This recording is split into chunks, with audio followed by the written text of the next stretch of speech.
Welcome back friends. पिछले videos में हमने देख लिया था सिस्टम कॉल्स क्या होते हैं। बेसिकली सिस्टम कॉल वहाँ पर यूज किया जाता है जब हमें यूजर से कर्नल की तरफ जाना होता है, क्योंकि कर्नल के पास ही सारे हार्डवेयर का एक्सेस होता है। तो अगर हमें हार्डवेयर को एक्सेस करना है या कोई भी काम करना है तो हमने जैसे यूजर पे एक कैलकुलेटर यूज किया, वहाँ पर 2+2 लिख दिया, लेकिन वहाँ पर जो होगा 4 प्रिंट करने के लिए जो आपके मॉनिटर पे प्रिंट होगा, तो वहाँ पर हमें हार्डवेयर को एक्सेस करना पड़ेगा। वो काम तो कर्नल ही कर सकता है ना। तो बेसिकली आपको यहाँ से यहाँ स्विच करना पड़ेगा, और ये स्विचिंग होती है थ्रू सिस्टम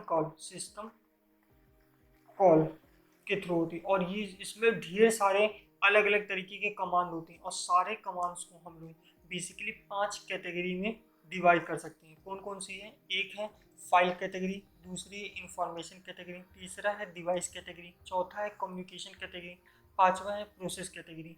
तो इन 5 कैटेगरी में हम इसको डिवाइड कर सकते हैं।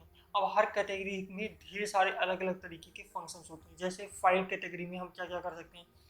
किसी फाइल को हम ओपन कर सकते हैं, किसी फाइल को क्लोज करने का काम हो गया, किसी फाइल को रीड करने का काम हो गया, किसी फाइल को राइट करने का काम हो गया, किसी फाइल को क्रिएट करने का काम हो गया।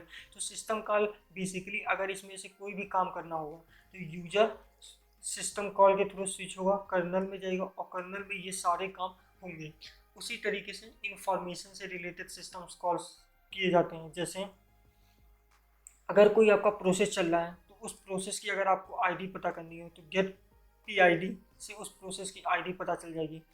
गेट पीपीआईडी से अगर जो प्रोसेस चल रहा है उसकी पेरेंट की आईडी पता करनी है तो गेट पीपीआईडी से उसको पता किया जा सकता है। एट्रीब्यूट का मतलब ये होता है, जैसे मान लीजिए आपके पास कोई वीडियो फाइल है, ठीक है, तो वीडियो जो है वो तो आपका एक फाइल हो गया, लेकिन उसके एट्रीब्यूट्स क्या होंगे? उसकी साइज क्या है, उस फाइल का नेम क्या है, उसे कब क्रिएट किया गया था या मॉडिफिकेट किया गया था, ये सारे डिटेल्स जो होते हैं वो एट्रीब्यूट कहलाते हैं। तो अगर किसी भी कोई फाइल के बारे में ये सारी इंफॉर्मेशन चाहिए तो हमें एट्रीब्यूट के पास जाना पड़ता है।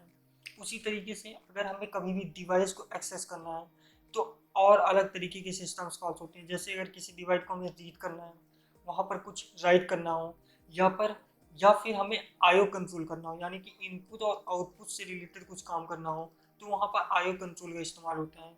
ये चीज़ होगी।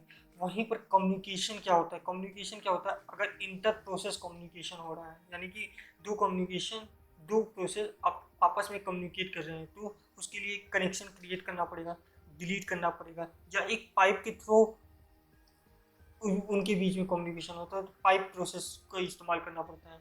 उसी तरीके से अगर कर्नल कोई प्रोसेस से रिलेटेड काम कर रहा है तो हो गया, आपको कोई प्रोसेस को लूट करना हो, एग्जीक्यूट करना हो, उसके लिए कुछ एलोकेट करना हो, या प्रोसेस को अवॉर्ड करना हो। और ये बहुत इंपॉर्टेंट प्रोसेस होता है, इसको कहते हैं फॉर्क प्रोसेस। इसका मतलब क्या होता है? अगर कोई प्रोसेस है, फिर उसमें हमें एक उसका चाइल्ड प्रोसेस बनाना है, और दोनों पेरेंट और चाइल्ड साइमल्टेनियसली काम करें, तो वहाँ पर हमें करना पड़ता है फोक प्रोसेस। तो इस तरीके से ढेर सारे जो काम होते हैं कर्नल्स में, उसको करने के लिए हमें सिस्टम कॉल का इस्तेमाल करना पड़ता है। और सिस्टम कॉल बेसिकली वैसे तो बहुत कैटेगरी होती है, लेकिन मेनली इन्हीं 5 कैटेगरीज में डिवाइड किया जाता है: file, information, device, communication, process.